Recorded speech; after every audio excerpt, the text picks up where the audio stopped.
cérémonie du bois carrément pour nous, c'est extrêmement important. Mais nous-mêmes, nous mettons dans un cadre bien précis, dans un cadre historique bien précis. Parce que les frères ici, on commence à connaître éléments fondamentaux qui formaient et expression culturelle. Il y a un projet qui relève la route de l'esclave. C'est un projet côté que l'UNESCO, avec tous les pays du monde, mettait ensemble pour dire que l'esclavage a été un facteur déterminant dans l'identité de certains pays de base. Comme d'habitude en Haïti, nous avons une capacité de réflexion très fine.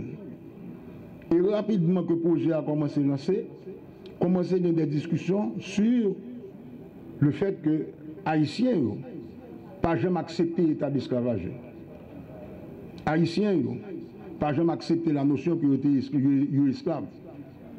Les Haïtiens, depuis 1492, à travers la population autochtone, démontré qu'à chaque fois que l'Europe vient avec un programme dont l'intention c'est d'opprimer le peuple, Haïti réagit.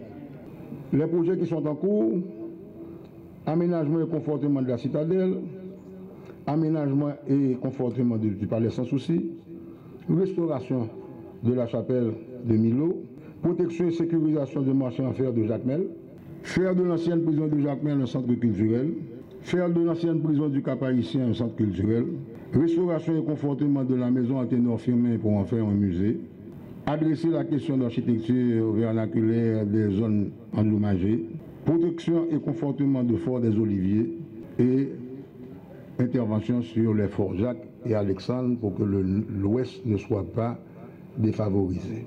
Dans la loi du budget de la République, nos 100 millions de gouttes qui affectés en activité qui aurait les fêtes champêtres. Fêtes champêtres, c'est manifestation culturelle de population haïtienne à travers le territoire national et qui pas lié à aucun problème ou perception de difficultés.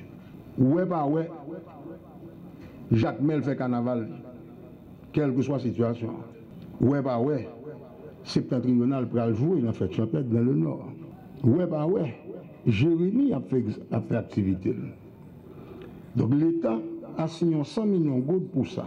Moi-même de dire aujourd'hui que nous avons affecté pour le nord 15 millions de gouttes. Le nord-est a à peu près 7 millions de gouttes. Le nord-ouest, malgré le fait que le petit malgré les activités, pour à peu près 5 millions de gouttes. Le centre, pour à peu près 5 millions de gouttes. L'Antibonite, aujourd'hui, une situation extrêmement difficile à cause des gangs. Mais ce qui est beaucoup plus grave, c'est que la première capitale de l'État haïtien a été attaquée. Le fort Innocent, qui est l'un des 7 forts construits par Dessalines pour protéger cette ville, a été agressé. Mais pas agressé par des forces politiques. Il n'est pas même agressé par des forces mercantiles. Il est agressé par des forces religieuses qui fait par son message que force a un diable là-dedans. Donc cette attaque systématique sur la mémoire et sur l'identité nationale, il faut l'adresser. Nous avons 3 millions de gouttes qui affectés à l'Artibonite malgré la situation difficile. L'Ouest de 10 millions de gouttes qui affectés à lui, nous 3 millions de gouttes, Sud-Est à peu près 4 millions de gouttes, le Sud à peu près 8 millions de gouttes. La grande en parenthèse gagne 5 millions de gouttes.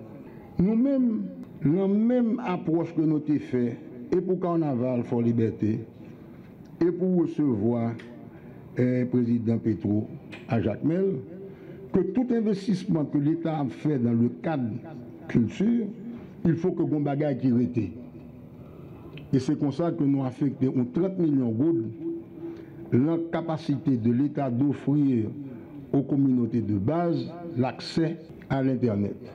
Le gouvernement a décidé que la radio et télévision nationale doivent devenir des instruments de développement pour servir la population et pas obligatoirement servir un gouvernement.